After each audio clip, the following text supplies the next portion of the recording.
मेरे प्यारे मित्रों, भाइयों, आज मैं आपके सामने समांतर श्रेणी यानी अर्थमेटिक प्रोग्रेशन के बारे में बताने जा रहा हूं। मित्रों, इसके पहले आप मेरे सौम्य श्री क्लासेस चैनल को लाइक करें, सब्सक्राइब करें और कमेंट करें ताकि आपको मेरे नए नए वीडियो के अपलोड प्राप्त हो सके और मिल सके।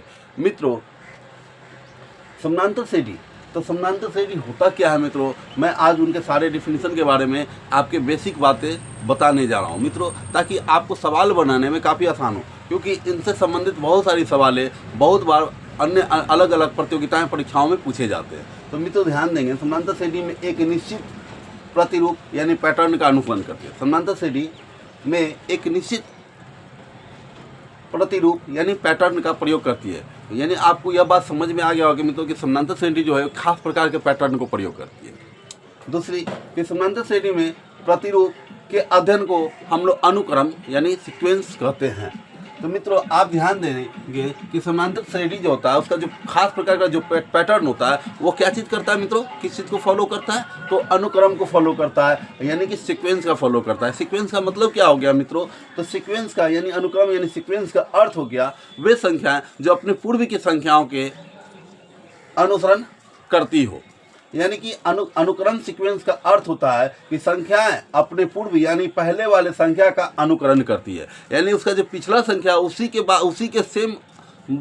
बाद वाला संख्या का वो एक माने अंतराल में आगे की ओर बढ़ता है। जैसे एक के बाद दो, दो के बाद तीन, तीन के बाद चार, चार के बाद, यानी सब में देखा जाए तो एक एक की अंतराल हो रही है, यानी एक एक की बढ़ोतरी हो रही है। यानी खास अनुक्रम में यानी खास सीक्वेंस में वो आगे की ओर बढ़ रही है, यानी खास अनुक्रम में क्या कर रही है मित्रों, आगे की ओर बढ़ रही है।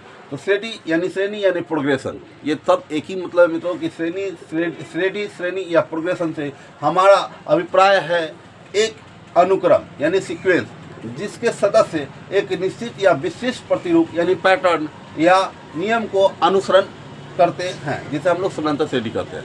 तो आप मित्रों देखेंगे कि क्या श्रेणी या प्रोग्रेशन से हमारा अभिप्राय क्या है, यानी हमारा मतलब क्या है या हमारा जानकारी क्या है, हमारा ज्ञान क्या है कि एक अनुक्रम यानी ऐसा सीक्वेंस, ऐसा अनुक्रम, ऐसा स्टेप बाय स्टेप अंतराल जिसके सदस्य एक निश्चित या विशिष्ट प्रतिरूप यानी पैटर्न या नियम को अनुसरण करते हैं, माने खास प्रकार के पैटर्न को अनुसरण करते हैं, जिससे हम लोग क्या कहते हैं, समांतर श्रेणी कहते हैं।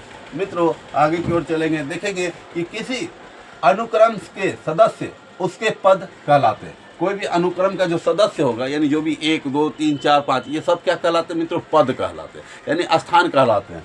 ठीक है मित्रों, किसी अनुक्रम का पहला, दूसरा, तीसरा पद डॉट डॉट डॉट डॉट पद, यानी कि इसमें बहुत सारे पद हो सकते हैं मित्रों। ठीक है कि पहला, दूसरा, तीसरा डॉट डॉट डॉट पद क्रमशः T1, T2 या T3 डॉट डॉट डॉट या A1, A2, A3 dot dot dot आदि से निरूपित किए जाते हैं। यानी इसको आप सूचित कर सकते हैं, व्यक्त कर सकते हैं, बता सकते हैं कि हाँ ये पहला पद क्या है, दूसरा पद क्या है, तीसरा पद क्या है। दूसरी बात है मित्रों नेक्स्ट कि किसी अनुक्रम का nवां पद सामान्यतः व्यापक पद यानी जनरल टर्म कहलाता है।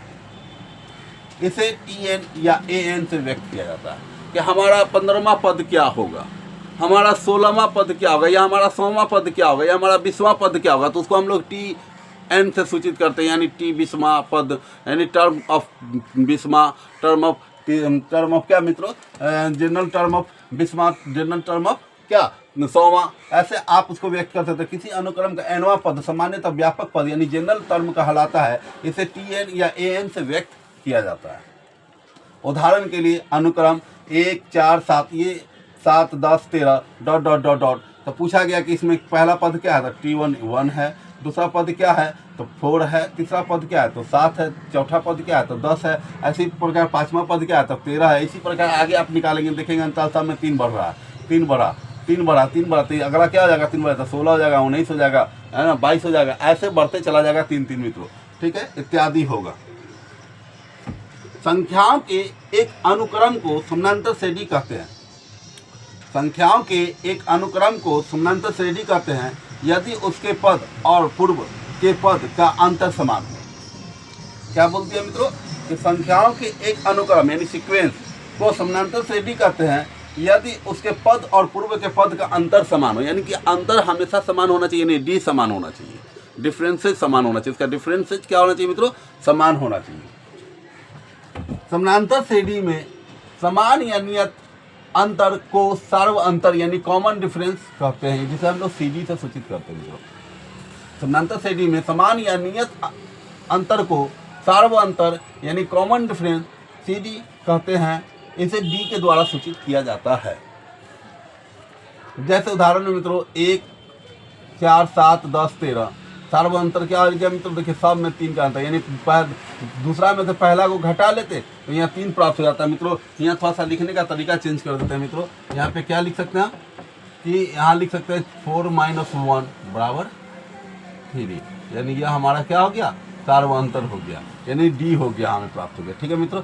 जैसे दूसरा में देख लीजिए 5, 3, 1, -1, -3, -5, -7 डॉट डॉट डॉट, इसका सार्व अंतर कितना है मित्रों, तो यहाँ देख लीजिए 5 में 3 में 5 जाएगा तो 2, -2, सब में -2 का अंतर है मित्रों। देख लीजिए 4, 4, 4 में कितना का अंतर है मित्रों, तो 0 का अंतर, क्योंकि 0 जोड़ेंगे या 0 घटाएंगे तो ये 4 ही आएगा। इतना में देख लीजिए -2.5 कमा -3 कमा -3.5, देखिए डॉट डॉट डॉट डॉट क्या है मित्रों, तो सार्व अंतर देखिए 0.5 माइनस हो रहा है, इसमें इतना माइनस करें तो -3 हो जाएगा, फिर 0.5 इसमें माइनस करेंगे तो 4 हो जाएगा, -3.2, तो इसका सार्व अंतर कितना है मित्रों, तो -0.5 है। नेक्स्ट मित्रों कि AP के n पदों के योग को हम लोग SN या S से निरूपित किया जाता है। ठीक है मित्रों, यानी AP का जो nवां पद होगा उसको हम लोग SN या S से निरूपित करते हैं। तो इस प्रकार मित्रों हमने इसके सारे बेसिक बातों को बताया है ना। अब इसके नेक्स्ट वीडियो में मैं आपको इसके नेक्स्ट वीडियो में इसके फार्मूला को और इसके सवाल को लेकर के आऊँगा, जो आपको अच्छे से समझ में आए। तो मित्रों यह बात जानना बहुत ज़रूरी था, इसलिए मैंने पहले इसको आपको बताया। आप आशा करते हैं कि आप इसको पूरा अच्छा से ध्यान रखेंगे, इसको याद कर लेंगे। याद करना बहुत ज़रूरी हो जाएगा मित्रों, क्योंकि किसी भी सवाल को बनाने से पहले यह चीज़ समझना जरूरी कि जो चीज़ हम बना रहे वो है क्या, समानांतर श्रेणी है क्या, श्रेणी है क्या, श्रेणी है क्या, सीक्वेंस है क्या, अनुक्रम है क्या, पैटर्न क्या है, सवाल का प्रारूप कैसा होगा, ये सारी बातों को जानना बहुत जरूरी होगा। उस किन किन तरीकाओं का होगा, सार्व अंतर क्या है, अंतर क्या है ना, जनरल टर्म क्या है ना। तो ये सारी बातों को मैंने यहाँ रखा आपके सामने। आशा करता हूँ कि आप इस वीडियो को बहुत लाइक करेंगे, पसंद करेंगे और आगे भी हमें कमेंट करेंगे, ताकि हम आगे भी आपको नए नए वीडियो को अपलोड कर सकें। धन्यवाद मित्रों।